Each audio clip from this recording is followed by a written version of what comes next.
Johnny Mac with your daily comedy news. Last week tonight is back tonight, baby. Vulture caught up with John Oliver and said, "You've spoken in the past about how you've wanted Last Week Tonight to have a Muppet Show quality to it. What is it about mascots that are funny to you as a comedian, and why do you think they're so effective at elevating your segments?" John Oliver said, "It is definitely true. The showrunner and I were both huge fans of the Muppets growing up. There were big comedic influences on us. I still think that the Muppets are spectacular. It's interesting watching little clips of them now. I have a 2-year-old and a 5-year-old, and I've wondered what they think about them. They seem to really like The Swedish Chef. The Swedish Chef is still funny. It's classic wordless comedy. I've always loved it. I definitely felt like it was a fun way to elevate stories and give it a sense of playful fun, especially in a story that's incredibly bleak. We don't want to overdo it. We want to be motivated each time. The first time we made something that was going to be directly motivated by the main story was the piece about tobacco. We made Jeff the diseased lung in a cowboy hat. We made it to screw with Marlboro. That was pretty clearly motivated in the body of the story. We wanted to try to get these images of our Marlboro mascot to mess with their Google results. We felt that bringing the mascot to life would be fun, and it was. It was really, really fun." Vulture said, "I'm convinced at this point HBO will give your show whatever you want, no money questions asked. Do you actually have to worry about a mascot budget?" Oliver said, "They don't know how much things cost, and long may that continue." John, can you tell us how much an average mascot cost? Oliver said, "No, you're basically asking me to cancel myself. If HBO ever finds out how much we spent on this stuff, we're toast. They're never going to find out that number. I'll take that to my grave. I'm not even going to whisper that into someone's ear when I die." Last Week Tonight, back tonight. I wonder if he's got anything to talk about. Has there been any news stories that he hasn't covered? Should be a good one tonight. Chortle wrote about Jimmy Carr. Hey, you Yanks, you got to get on board with Jimmy Carr. Maybe you know about Jimmy Carr now because Netflix throws him up there a lot. At least they do on my recommendation engine. But Chortle says Jimmy Carr is the funniest British comedian according to a dispassionately scientific study. Researchers took a strictly numerical approach to the art, counting the number of minutes of laughter each stand-up generated per hour. Jimmy Carr topped the poll with 4 minutes and 46 seconds of laughter per hour. Second, Peter Kay, 4 minutes 38. Jack Whitehall third with 3 minutes 59 seconds. Michael McIntyre and Ed Gamble round out the top 5. But Chortle says the votes don't appear to tally with how viewers rate each comics.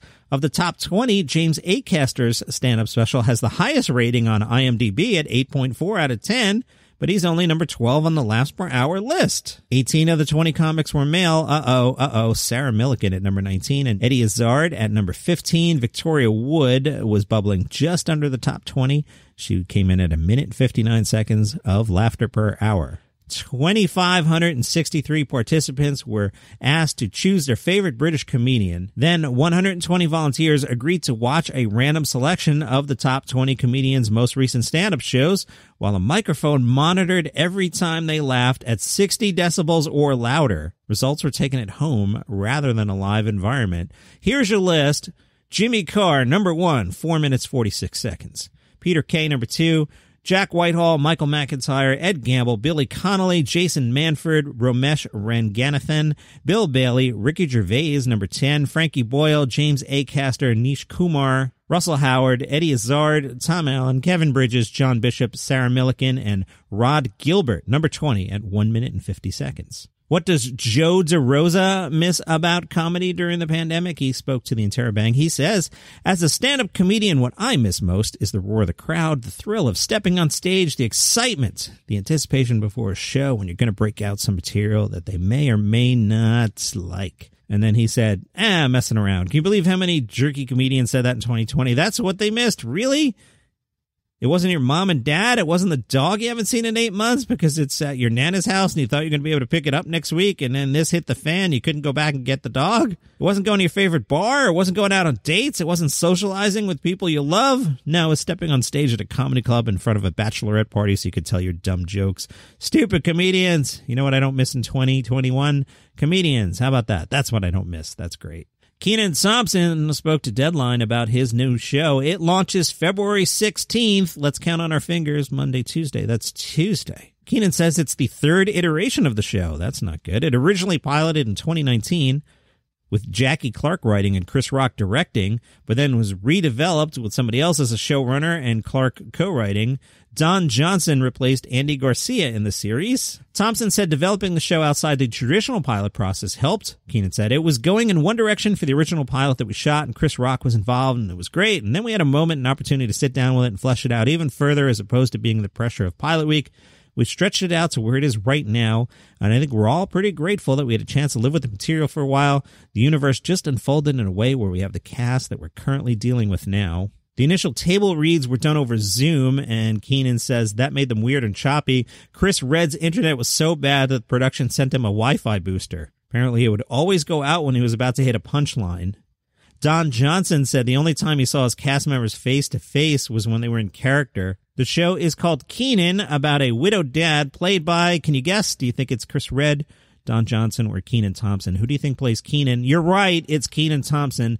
And as the widowed dad, he's juggling a high-profile job as the host of an Atlanta morning show and raising his two girls. As Kenan tries to move on, his father-in-law, Don Johnson, and his brother, Chris Redd, and co-workers all have strong opinions on the way to live his life. Oh, there's more.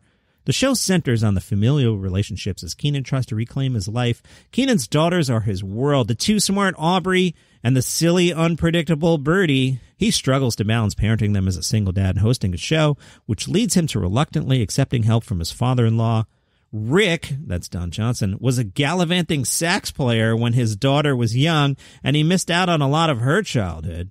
So he's aiming to make that up with his granddaughters, although his old-school parenting style doesn't often match up to Kenan's. Oh, there's more in this complicated sitcom.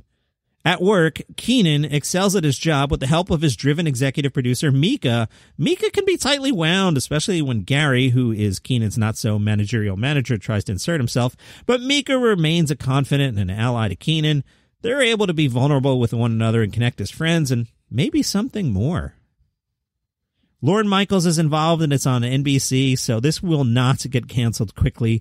Like Kenan a lot, but boy, that sounds complicated. Can I interest you in a TV comedy series about the Detroit auto industry? No? NBC thinks we can. This from EW. EW points out Hollywood has tried to depict the car industry before with semi-disastrous results. Remember the 1986 movie Gung Ho? About the relationship between American Union auto workers and Japanese car makers? No, you don't. Roger Ebert called it a disappointment, gave it 2 stars. Ed Asner's Thunder Alley was about the car industry and lasted 2 seasons. You know, I kind of remember Gung Ho. Thunder Alley, I have erased that from my mind. Should I go to Google? I'm going to Google. Ed Asner, Thunder Alley. Let's see. Thunder Alley is an American sitcom that aired from March 94 to July 95 on ABC. The show stars Edward Asner as retired race car driver Gil Jones. The unaired original pilot featured Felicity Huffman in the role of Bobby Turner, Gil's daughter. When ABC picked up the series, Huffman was replaced with actress Diane Venora, but wait, there's more. The pilot was reshot, and Venora played the role for 8 episodes before she was replaced by Robin Riker, who played the role for the remainder of the series. The series also featured future Academy Award nominee Haley Joel Osment. The story involved Bobby returning after a divorce to live with her father. In tow were her 3 children. There are 27 episodes of this thing, Thunder Alley, starring Ed Asner. But I digress. That's not what we were talking about. We were talking about NBC's new sitcom, which NBC says is set at the headquarters of a major American automotive company in Detroit, where a floundering group of executives try to discover the company identity amidst a rapidly changing industry. American Auto, it's called. Anna Gasteyer stars. I want to cancel this now, but I'm sensing some Lorne Michaels action, so it'll last. Anna Gasteyer plays Catherine Hastings, the CEO of Payne Motors, Payne Motors. American Auto coming to NBC this fall. All right, it's Sunday. It's another Matt Berry Sunday. I told you the other day, Matt Berry's Toast of London getting a 4th season. Toast of Tinseltown, Matt Berry's Stephen Toast, will come to the States. Cannot wait for that one. If you're not watching Toast of London, it's on Netflix. You should do it. And Victoria Clark has been writing these Matt Berry things in Vulture, and I've been getting a kick out of them. So it's another Matt Berry Sunday here on Daily Comedy News. Anne writes, "Dear Matt Berry, please start a Twitch stream."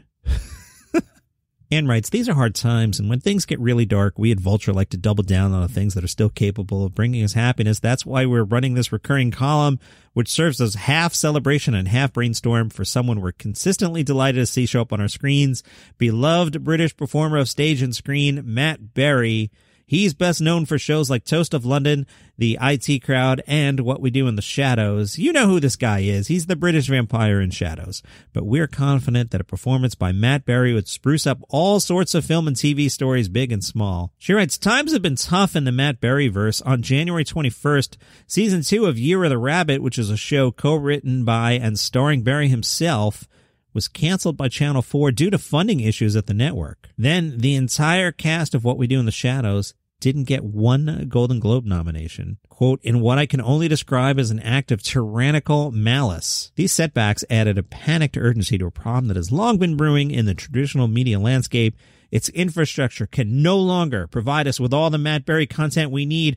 We, the people, are sick of waiting around for rooms of executives to decide whether the artists we love are worth airing. That is why it's time for Matt Berry to take matters into his own sturdy, pinky ring-wearing hands. It's time for Matt Berry to become a Twitch streamer. Think about it, a Matt Berry Twitch channel. It sounds so wrong, but feels so right, like pizza bagels or buying stock in GameStop. Two things that are already very popular with the average Twitch audience. Now, I don't have any actual evidence that this man has ever even held a PlayStation controller. I'm not entirely confident he'd know what one was if he even saw it, but that's fine. Gaming isn't actually a requirement for Twitch stardom. The other day, I logged on and saw a channel that was just a woman in her underwear pulling various items out of a shopping bag, and 5,000 people were watching it. Now, consider Berry is a man with an enormous built-in online audience, just waiting for the opportunity. He has 300,000 Twitter followers. There's an active Facebook group called the Matt Berry Appreciation Society. To be accepted in that group, you have to fill out in-depth questionnaires required for each of the 19,000 dedicated Berry fans. Wow. That group trades photos, memes, quotes, and thoughts on his body of work. Basically, anything the man has ever done is of interest to those Berry enthusiastic fans. There's a pun there. Did you see that? In interviews, Berry's often quiet and reserved, which is not at all the kind of persona you'd expect to host a live stream, but his apparent disinterest in being a celebrity is a big part of his enigmatic appeal. The few interviews he's done from home during the pandemic have given a rare glimpse at the stream could be. Berry in his camera-ready wood-paneled home studio, wearing rosy aviator sunglasses, drinking from a tankard. It's a whole-ass vibe that's perfect for Twitch. Berry even paints. Can you imagine a Bob Ross-style show, but with Matt Berry doing surrealism? Doesn't the mere thought of it make you go almost insane? He could wear a beret, a Matt Beret. That's your comedy news for today. I think on Sunday I will post next week's matchup for the Comedy Top Dog. I'll reveal to you in the morning who won week one. Was it Bill Burr or Jim Gaffigan? But, you know, if you post on the Instagram today at some point when I'm playing video games and I'll be like, oh, yeah, I should post that, I will post it, and then we will do week two. You can subscribe to this podcast on Apple Podcasts, follow on Spotify. If you like what I do, you can buy me a coffee at buymeacoffee.com/dailycomedynews, and I will see you tomorrow.